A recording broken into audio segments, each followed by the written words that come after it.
आणि ज्या जीवाभावाच्या सहकार्यांच्या करता मी मुख्यमंत्री झालोय आणि या राज्याचा सर्वांगीण विकास करण्याचा मी प्रयत्न करतोय, त्यावेळेस माझ्या जीवाभावाचे सहकारी जर अशा प्रकारची भूमिका घेऊन पुढे चालले तर मग मला तरी कशाला मुख्यमंत्री पद हवंय, मी कुणा करता हे करणार आहे, अशा प्रकारचं एक मनामध्ये त्यांच्या विचार यायला लागले।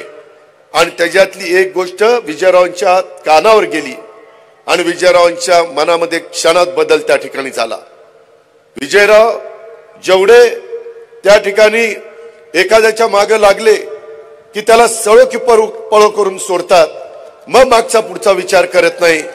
त्याच्यामुळे मी विजयरावांचं शत्रुत्व पण पाहिलंय आणि मधी वर्षा बंगल्यावर आम्ही असताना मी, विजयराव, एकनाथराव शिंदे, देवेंद्र फडणवीस आम्ही सगळे जण बसलो होतो।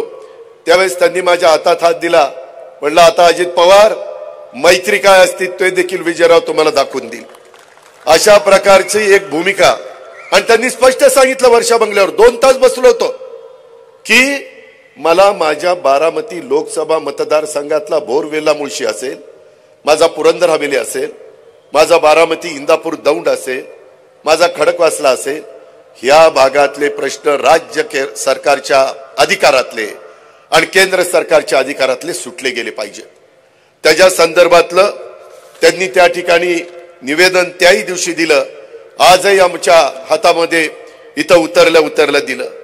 आणि त्यांनी पण स्वतःच्या भाषणामध्ये त्या गोष्टीचा उल्लेख केला। ते म्हणले मला स्वतःला काही नकोय, ज्या जनतेने माझ्यावर प्रेम केलं, ज्या जनतेने मला आमदार केलं, ज्या जनतेने मला राज्यमंत्री केलं, त्या भागातले प्रश्न जर नाही मी सोडवले तर मला झोप येत नाही।